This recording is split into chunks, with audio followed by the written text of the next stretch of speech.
Tonight, on a special Revolt Black News Weekly, we investigate the real thirst trap, our cities in crisis. You can tell something wrong with the water. From Flint, Michigan, to Louisiana, to Watts, California, broken systems everywhere. I don't be drinking that water. Concentrated pollutants in our mostly black communities, from the poison of power plants to toxic landfills, and our water systems under threat. This part of Louisiana is called Cancer Alley. Cancer Alley. Yes. That's a pretty terrible nickname. We examine the short and long-term health effects of these communities caught in the crosshairs. You haven't really been able to use the water for months. Right. Are you still getting water bills? Oh yeah, definitely. Are they discounted in any way? No. Why many are paying for water they can't even drink or bathe in. So how do you fight back? How many lawsuits have we won and people are still drinking dirty water? And what are the solutions? Our roundtable hashes out what it will take to get our water to safer levels and standards. We're talking about it tonight as Revolt Black News investigates the real thirst trap. Hey everybody, I'm your host, Mara S. Campo. Tonight, Revolt Black News investigates the real thirst trap and our cities in crisis. We examine the crisis affecting the things most vital to our survival, the water we drink and the air we breathe. Who is we? Black people. Simply put, water and air pollution disproportionately affects Black communities. In many cases, it's sickening or killing us. It may be affecting our brains in ways that make our neighborhoods more violent, and it's even hitting our pockets, costing us money and reducing our wealth. For a lot of people in Jackson, Mississippi, life is hard. It's one of the poorest cities in the country's poorest state, with a violent crime rate double the national average. And over the last few months, things have gotten much harder because residents of this city, which is 82% Black, can't use the water. You can tell something wrong with the water. I don't be drinking that water. They say the water's been bad for years, but in August of 2022, it got much worse. Our cars are damaged, houses are damaged. Heavy rains caused a local river to flood, shutting down the water treatment plant and creating a water emergency, making it unsafe to use the water for anything. I come in one day, we're turning the water on, and it was black. It had a smell. It was a lot. What did it smell like? Raw sewage. Switch that around, Ms. Marty.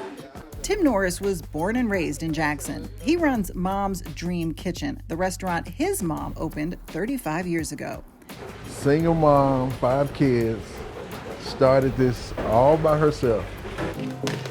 Now, the restaurant is struggling to operate without water, how to cook, make ice, and wash dishes in a safe way. For 3 months, they've been using only bottled water to cook with, up to 6 cases a day. It's very rough, because we have to cook in bulk. And they're figuring it out all on their own. So the city never reached out to you directly? No, never called. We actually found out through, just like I said, social media, the news, and everywhere else. People be scared to come over here. We surprised. We worried about y'all really going over anyway. But What do we need to worry about? No, the crime. Okay. This Jackson. A lot of people don't come out here because of the shooting. The Pine Ridge Garden Apartments are home to a lot of young mothers and their children, like 29-year-old Shakiva Gibson and her 1-year-old daughter, Cedriana Epps. Things got bad about 2 years ago, but it really didn't get bad until this year. Shakiva's daughter was still on formula when the water crisis hit. Powdered formula that needed to be mixed with water. She couldn't afford all the bottled water she'd need to feed her baby, so she switched to whole milk. Whole milk is not recommended for infants under a year old, and pediatricians say it doesn't contain the nutrition babies need. What do you think about that you're having to change the way you feed your baby because the city's water? That's sad. That's sad. It's really sad. Mississippi shouldn't be going through nothing like this, knowing that we have kids. Shakiva says she can't get to the city's bottled water distribution sites because she doesn't have a car. But these students do. Macy Brown is a junior at Jackson State University. When she realized some people couldn't get to water, she decided to bring water to them. She created a Cash App account and posted a call for help on Twitter. Within 2 days, she'd raised $3,000 and recruited some friends to help her buy and deliver water, mostly to the elderly and disabled. Why did you feel the need to do this? Because nobody else was doing it. Do you realize how much you need water when it's like limited or you can't use it? Am I gonna use this bottle of water to hydrate myself, or do I have to use it to brush my teeth or wash my hands? Like, you really have to ration how you use your water. What have officials done? We know what you guys have done. What have they done? Argued. The relationship that the capital city of Jackson has with state leadership is a rocky one. I've got to tell you, it is a great day to be in Hattiesburg. It's also, as always, a great day to not be in Jackson. That's Mississippi's governor during the most recent water crisis, while speaking at an event about 90 miles from Jackson. What he thinks of Jackson matters a lot. For the most part, states decide how much money to give cities, so governors have a lot of influence over water systems. Jackson's mayor has asked the state for $1 billion to fix the water system. We're the tip of the iceberg, and legacy cities just like Jackson are going to be vulnerable in this same way. Experts say the state could fix this problem if they really wanted to. How do we know? Because one part of Jackson has a seemingly amazing water system. The fairgrounds have their own water supply, so they have good water. And So the fairgrounds in Jackson. In Jackson. The fairgrounds are operated and funded by the state. It's where they hold huge concerts and also animal shows. So what kind of animals are at the fairgrounds? They're like, horses and cows and stuff. Like livestock? Livestock, right. So the horses and cows at the fairgrounds have clean water? Right. But the people everywhere else in Jackson don't? Exactly. So the cows got better water than y'all here? True. That's it. That's it. And that's the bottom line. Do you think this would be going on as long as it has if this was a white community? No, not at all. Statistics suggest he's not wrong. Water should be a basic necessity that we shouldn't have to wait or stand in line for. This red line is the proposed Byhalia pipeline. These are people's homes.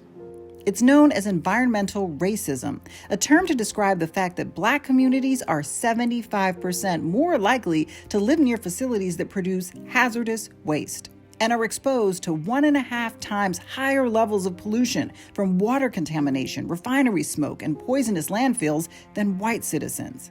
If you're wealthy, if you're white, you live in a great neighborhood, you don't face the same environmental degradation, right? And if you do, it's going to get cleaned up, like really quickly. Dirty air is associated with asthma, lung disease, and heart disease. Dirty water with lead poisoning, skin lesions, and kidney failure, all of which make COVID-19 more deadly. Many believe these pollutants may also have an effect on our mental health and behavior. We shouldn't have to suffer this way. We're seeing it in predominantly Black and poor communities all across the country. In Boxtown, Tennessee, surrounding oil refineries have led to hazardous air quality. Uniontown, Alabama is America's dumping ground, with a local dump containing trash from more than 30 states, as well as 4 million tons of toxic coal ash from a spill in Tennessee. In Benton Harbor, Michigan, city officials discovered lead levels of more than 6 times the legal limit, though they didn't alert citizens for 3 years. And in southeastern Louisiana, it's literally a matter of life and death. Many believe a massive concentration of chemical plants is causing cancer rates up to 50 times the national average in an area known as Cancer Alley, which we also visited. We tired of these people coming here killing us already, and now they want to kill our kids and our grandkids. And then there's Flint, Michigan. What do we want? Clean water! When do we want it? Now! Their water crisis documented by CBS's 60 Minutes. In 2014, in the majority black city, officials switched the water supply from the Great Lakes to the Flint River in an effort to save money. But they neglected to treat the water properly, and it was so hazardous it corroded the lead pipes. You know, this is not a third world country, but we're living like one. Pediatrician Dr. Mona Hanna-Attisha investigated the effects of the toxic water on Flint's citizens and discovered the lead poisoning of 14,000 children under the age of 6. It is an irreversible neurotoxin. It attacks the core of what it means to be you. We will not allow Warren County to become a dump site. But our communities have been fighting back for decades. The protesters were told not to block the trucks. They're now lying in the streets now, blocking one truck, moving into the landfill. If you do not cease this unlawful act, you will be arrested. The environmental justice movement was ignited in the late 1970s by a brave, small, rural community in the Deep South. Residents of Warren County, North Carolina, rose up to protest the dumping of toxic soil in their community, soil full of banned carcinogenic PCBs. I don't want this stuff thrown in my water. We're marching because we do not want this to affect our future. The battle was long and arduous, but in 2004, more than 20 years after the protest started, Warren County was finally declared clean. Jackson hopes their victory is coming soon, too. Are you worried about how this might be affecting her health? Mm-hmm, because I'm scared that she might get something in her and the lead, yeah, that's affecting kids. We need help. We need lots of help. The kids out here need help. When we come back, the one thing that's made this crisis worse over the last 2 years, compounding the deaths in some areas, COVID. And later, who is responsible for this mess and how can we force them to fix it? That's ahead when the Real Thirst Trap continues.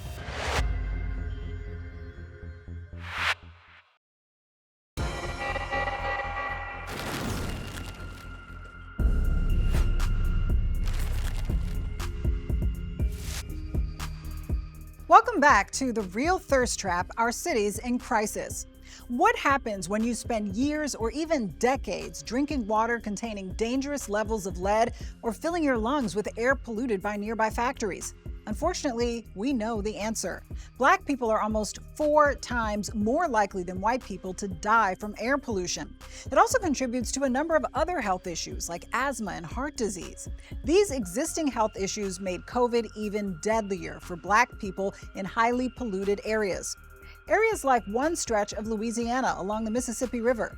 It's home to 25% of the country's oil refineries. Industrial processing, many believe, is killing the people who live there, which is why they call it Cancer Alley.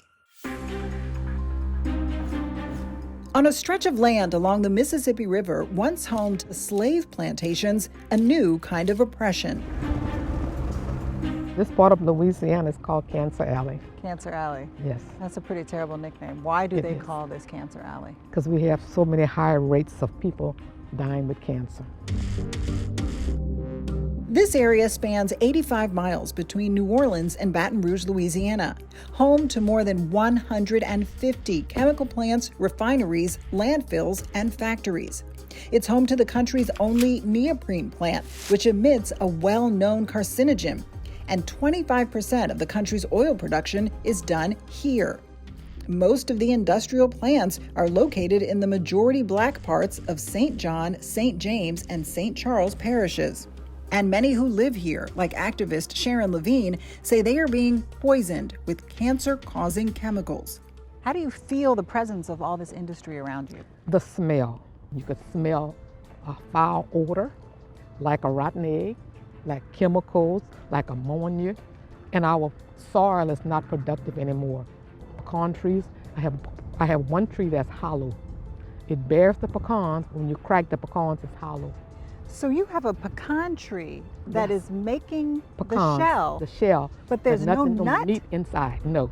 So if it's doing this to the plants and the trees, what do you see it doing to the people? I see it killing us. The contraction rates from this region, now unaffectionately known as Cancer Alley, are staggering. Nationwide, the cancer risk is 30 in a million. In Louisiana, it's 46 in a million. But in sections of Cancer Alley, it's 500 in a million. And St. John Parish claims cancer rates of 1,500 per million. A health crisis so alarming, the United Nations has declared it a form of environmental racism and a threat to human rights. By show of hands, how many of you have had cancer? Okay. By a show of hands, how many of you have lost at least one loved one to cancer?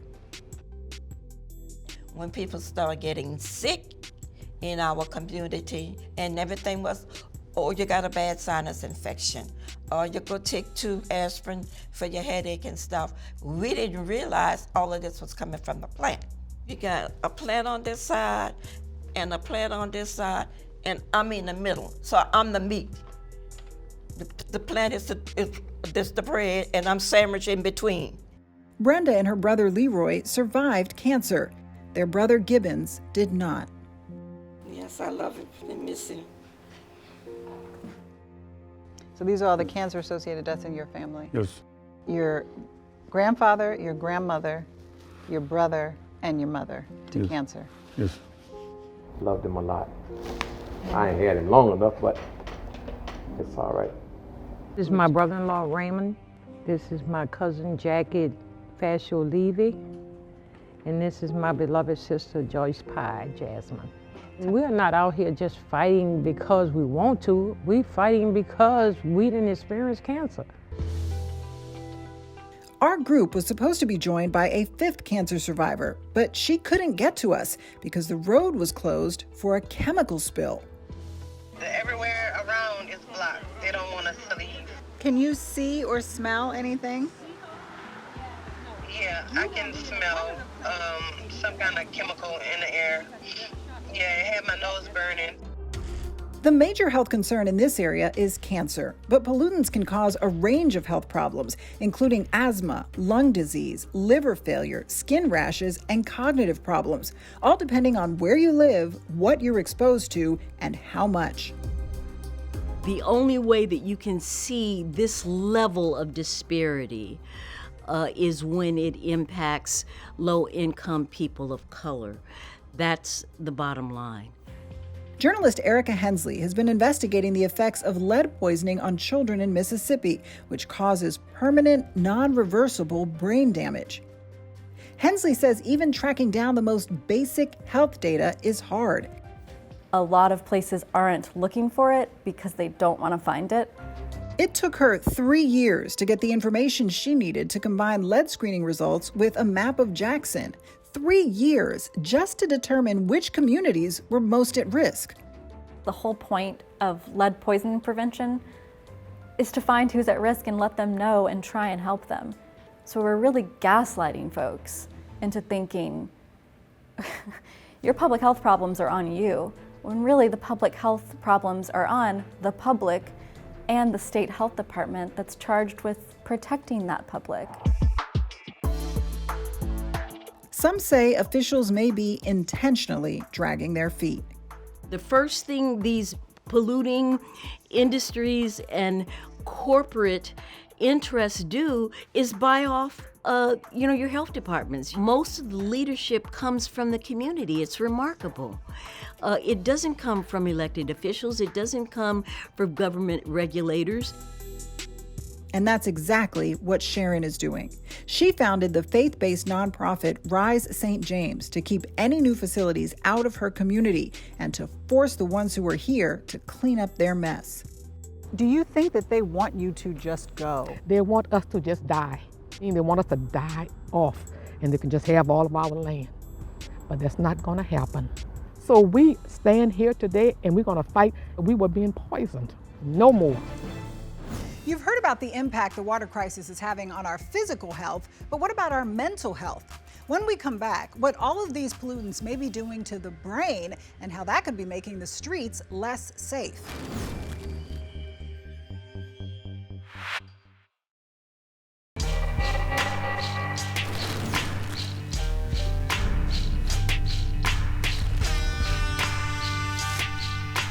Welcome back to this special edition of Revolt Black News as we investigate the real thirst trap, our cities in crisis.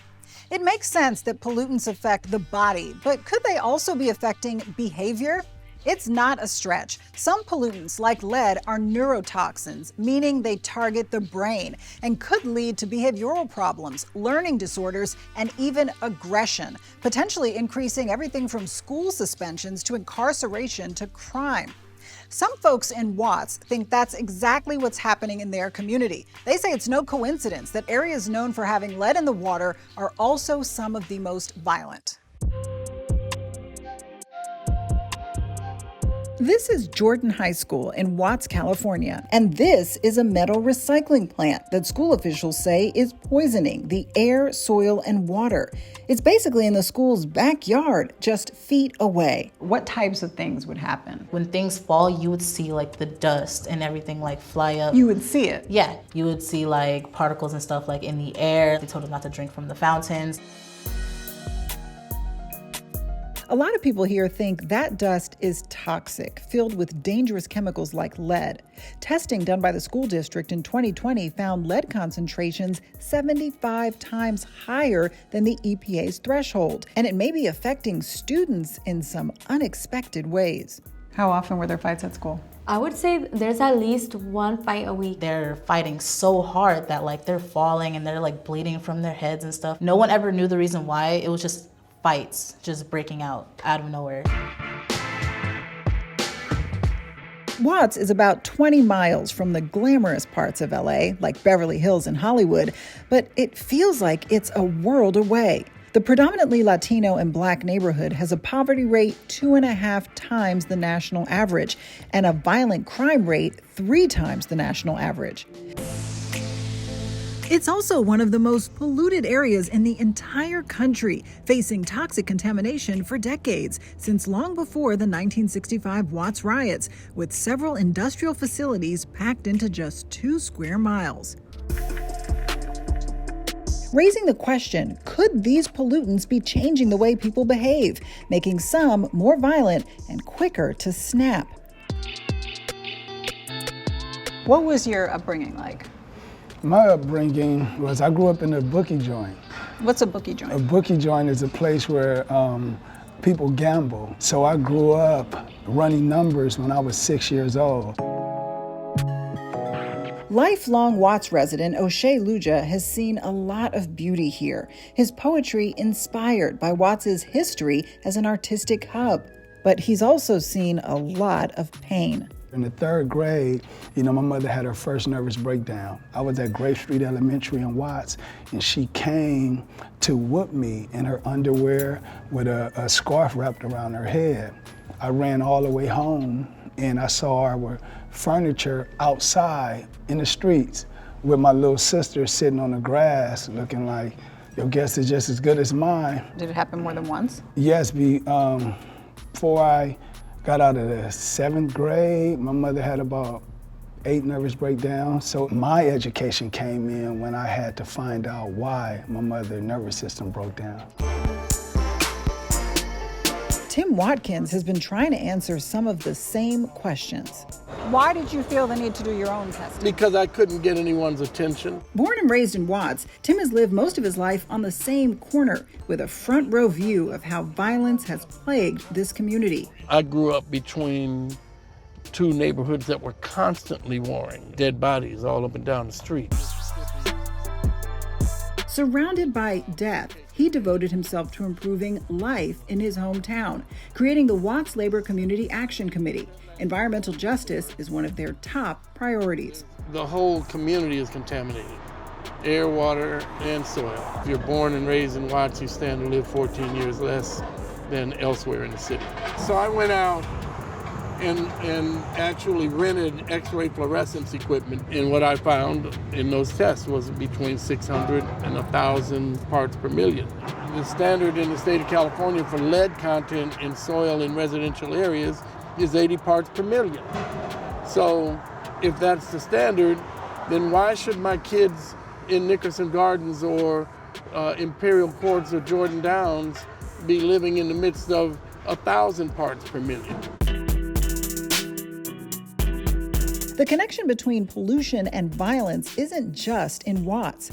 Statistics suggest high levels of lead can lead to an increase in violent crime, school suspensions, juvenile detention, and adult incarceration. Do you think it's possible that these environmental pollutants are a factor?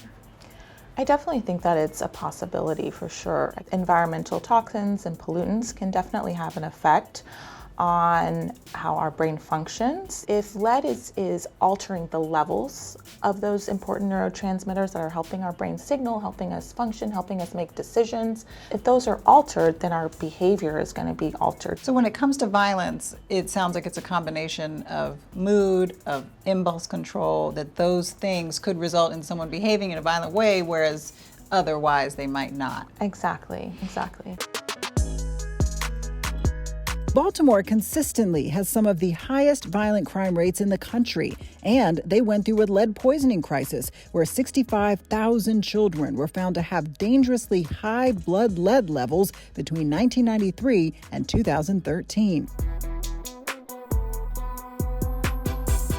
Before Freddie Gray died in police custody, sparking nationwide outrage, he had been arrested more than a dozen times. Records show that by his second birthday, his blood lead levels were more than 7 times the CDC's threshold. Newark, New Jersey was once known as the most dangerous city in America, and in 2016, high levels of lead were discovered in public school drinking water. How do you think this environment is actually affecting people? The pollutants, the things that's in the air, the chemicals, the toxic waste, the dump lands, all of these things, it affect how we grow from a physiological perspective. Now you have walking time bombs that will explode quick. But actual lead poisoning isn't the only way that this toxic environment is taking a toll. How does it impact your mental health to be surrounded by all these industrial elements? It feels kind of like mentally draining. The government or the city and all these people know all about this, yet they do nothing to help us. If they're not helping us with the basic need of clean water, they don't want to see us succeed. Genesis is succeeding despite her environment. The senior at Jordan High School is a straight-A student, class valedictorian, and she wants to be a lawyer. I was always encouraged by the poem from Tupac, The Rose That Grew from Concrete, because I genuinely believe that I am that rose that is growing from concrete. No one is supposed to grow up in this type of environment, but we still figure out how to make it out on our own. We don't have any resources to help us deal with the traumatic experience of seeing someone's head gets blown off, seeing someone's brains leak on the curve, however it's a norm. First time I saw something traumatic was in elementary. I had to literally walk over a dead body. Why do you think that you were able to rise above, that you were able to seek this healing and to find a path towards healing? I have a teacher, his name is Father Amdi of the legendary Watts Prophets. He tells a story about him being able to turn the corner. And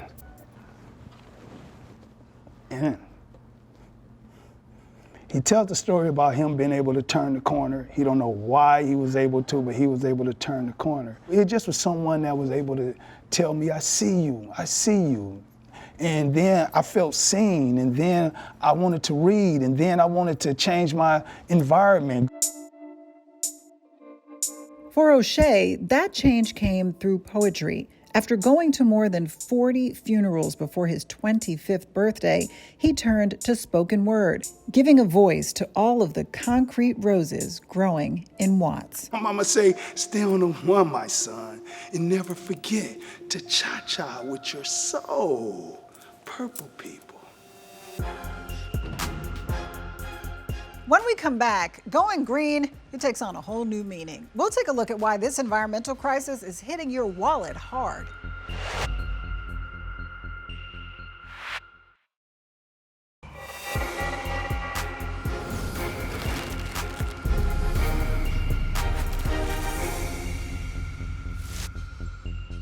Welcome back. Imagine that your water is shut off and then you get a bill for water you couldn't even use. It's one of the many ways that for some people, this environmental crisis is a financial burden. From the added expense of buying bottled water for absolutely all of your water needs to lower property values and higher medical bills.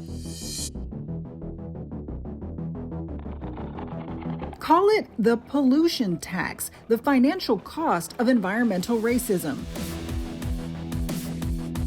So you inherited this land? Yes. Sharon Levine built her house in what's now known as Cancer Alley 35 years ago, before industrial plants invaded this part of Louisiana. A home featuring 6 bedrooms and 3 bathrooms, over 3,400 square feet, built on 20 acres of land. When did you build your house? We started to build this house in 1985. You built it yourself? Yes, me and my husband. With your hands? Well, yes, with our hands. The fact that you built it is what I'm incredibly impressed with. It made you feel more close to it because it came from your hands. When did you have it appraised? We had it appraised when we had to get insurance for our home. And at that time, it was valued at $350,000. Okay, so in 1987, it appraised for $350,000. Yes. And then when was the next time you had an appraisal? 2013 or 2014, we had it appraised again because my son was trying to get a house. So we had it appraised, and it appraised at $250,000. Sharon's home didn't lose just $100,000 in value. In 1987, $350,000 was equivalent to $926,000. So she actually lost $576,000, her home's value dropping by 73%. If it had appreciated at the national average rate of about 3% a year, today it would be worth more than $2.5 million. It lost a lot of its value. Yes, it did. Yes, Why? It did. Because of industry, all of this pollution around us. Is there anything else that you could think of that would make this area suddenly less valuable than it was 30 years ago? I couldn't think of anything. All I know is the pollution. They're driving our property value down. That toxic trickle-down affects a lot more than housing prices. There's also the added cost of buying bottled water. I go get like 4 to 12 cases. Bills for water you can't safely use. You haven't really been able to use the water for months. Right, yeah. Are you still getting water bills? Oh yeah, definitely. Are they discounted in any way? No, not at all. Students at Jackson State University say they get no tuition break, even though they're often forced to miss class because of water shutdowns. Today you guys don't have in-person classes, your classes are virtual. Have there been any adjustments to your tuition or what you have to pay for your education? That's not how that works. No. we don't get prorated tuition. No, what you pay is what you pay. It adds up quick. So the bills are higher. You're buying bottled water, you're paying your employees more, especially for those already struggling. That cost of water burden, it only exacerbates our ability to pay for other essentials, right? So you have families, right, making that decision, am I gonna pay for water this month? Am I gonna pay my mortgage? Am I gonna pay my electricity, my heat? So you've spoken to people who are suicidal? Oh yes, definitely, several times, yeah. What about this specific situation affects them so deeply? Because we're talking about water, we're talking about something that's, that's a necessity. And then, we look at all the high prices of everything, food and everything, so, now I gotta add bottled water to my expense. Are they rationing water at all? Oh yeah, so they go from the big bottles to the smaller bottles, yeah, but they are definitely rationing, yeah. But for the polluting companies, hosting up in poor Black communities may actually be good for business. Studies suggest penalties for polluters are lower in Black communities than in white ones. For big corporations, fines and penalties really just become a line item, right? So it's cheaper for them to continue to pollute than it is to fix the problem of pollution. And it just becomes regular operating expense. And in Louisiana, most major industrial facilities don't pay a dime in property taxes for years. Why is this space so valuable to them? Because of the river and because of the rail. And they can transport the products by rail and by the river. So you're in prime location. We're in prime location. That's right. Some people will say, well, why don't they just move? Why should we move? This is our home. This is not the home of the petrochemical plants. They're invading our property. We are not invading their property. We know that change never comes without resistance. When we come back, what steps can you take to fight all of this environmental injustice?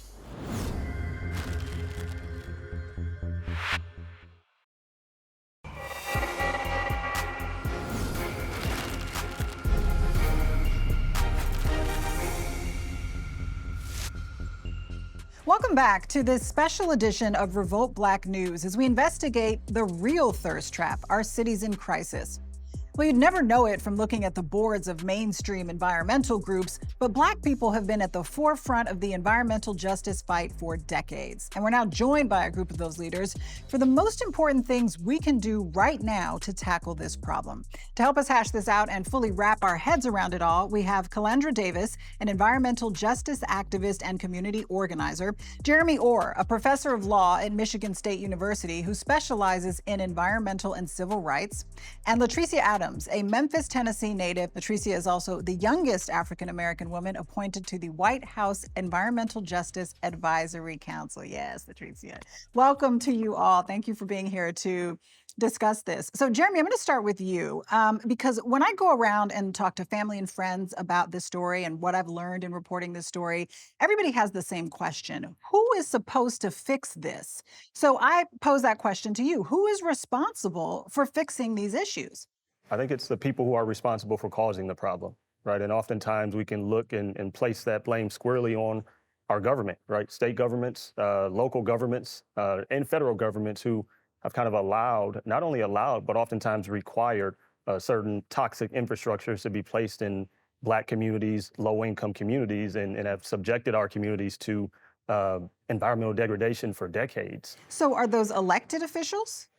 Yeah, I mean, we've got to look at our elected officials who are, tasked with appointing the people who lead different, utilities, different agencies. We also have our community folks as well, in the space trying to hold them accountable. So I think it's absolutely, kind of our elected and appointed officials. And Latricia, you are working with the White House on this. What are you hearing from the White House about their commitment to this issue? So right now, there have been some of the most monumental funds that have been contributed towards environmental justice. Even the use of the terminology environmental justice literally was historical. While there has been quite a bit of investment from a funding perspective, it's still not clear if that funding will go directly to frontline communities, particularly with African American and Latinx communities. We know that oftentimes when the feds release that money to the state and it gets to the local level, it gets really, really gray. So you can pour money as much as you like, but if it's not connected to the root of the issue, if there's not accountability from a community perspective to ensure that those people who have received legacy harm, if that's not being properly addressed, then that funding really is null and void. So I want to talk about the money because that's such an important piece of this. And we have right now more money that is earmarked for infrastructure and addressing these things than at almost any time in recent history. We're talking about more than $1 trillion in the infrastructure law that has been allocated towards infrastructure repair. So how do we ensure right now that money is available, that what we need goes to our communities? Yeah, so one thing that I think I would be remiss if I didn't address, we have racist states. So again, when Congress passes laws where they actually get policy passed and money gets to the state, it gets stuck there. So you have places like Jackson that for decades have been advocating to get this funding, but still are stuck, right? So I think that you actually have to take things into a legal matter. So what my recommendation would be in those instances where you are in cities and states that have historical racism, where essentially people are trying to stifle the freedoms through economics with Black communities, you have to hit them where it hurts and hit them in their pockets. And sometimes that means to take them to court. Who is responsible for initiating those lawsuits? Is this something that the DOJ would take over? Is this a civil rights issue? Is this something that individuals in the community would have to take on themselves? If we want, big civil judgments, who is leading the fight on that? So I think it's a combination of all of those things. I would use, for example, the Flint water crisis. Everybody got sued. So everybody was implicated. That means from a federal perspective, that means from a state perspective and a local perspective. Everyone that was complicit with contributing to this massacre needs to be held accountable. So it did take from a grassroots perspective where you had a class action lawsuit that stemmed from community. So you have to lawyer up from all facets. Kalendra, you feel a little differently. You feel that this is not something that we can address within the framework of the existing system. What do you think needs to happen? I think it's just a tad bit crazy to go to the system for the solutions when the system caused the problems. So whether that's on a federal level, a state level, or a local level, that it just doesn't make sense.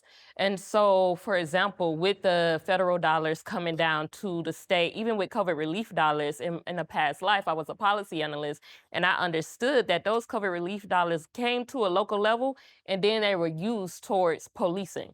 So again, why are we going to the system to keep us safe? And so I think the solutions are within the hands of the community. Our communities are abundant and they're resourceful.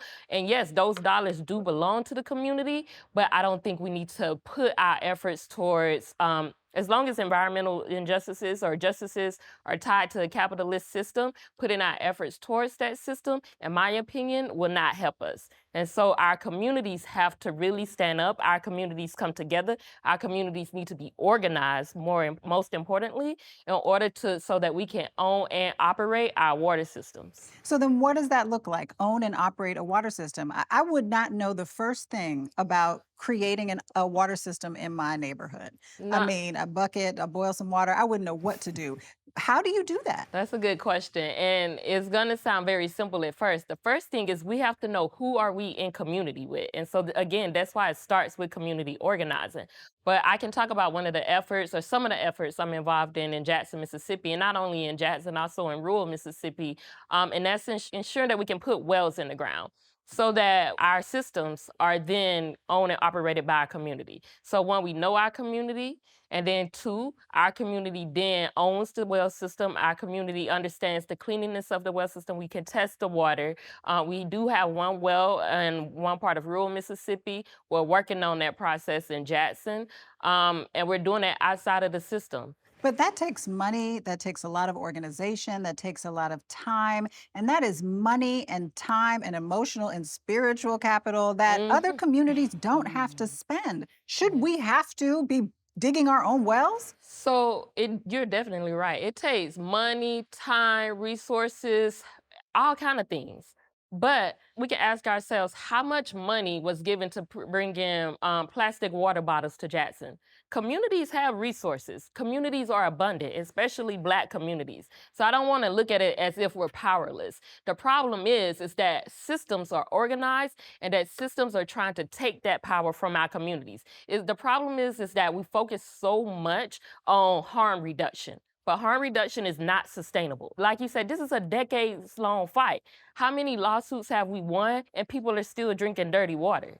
It sounds like, and you tell me if I'm understanding correctly, it sounds like you're saying it's not that the system is broken, but that the system is working the way it's supposed to. Correct. And so we can't work within the framework of a system that is intended to have these effects. Right. The system needs to be dismantled, and we need to create our own.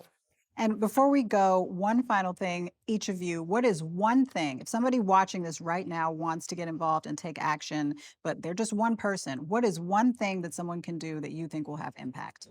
This is going to sound really simple. Please get your water tested because the first step is knowing what's in your water. So I think a big thing that we can do is make sure that we're reaching out to our water system, right, and learning about what resources are available to remediate the problem and allowing them to do it.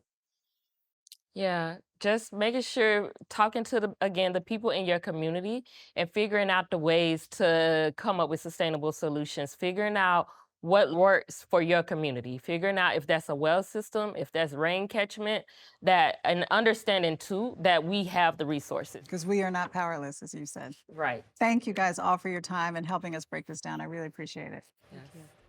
Well, for you at home, we hope you've had an eye-opening view at what many Black communities are facing and have offered some solutions for activism as we continue to fight for our water safety and our mental and physical health in this journey.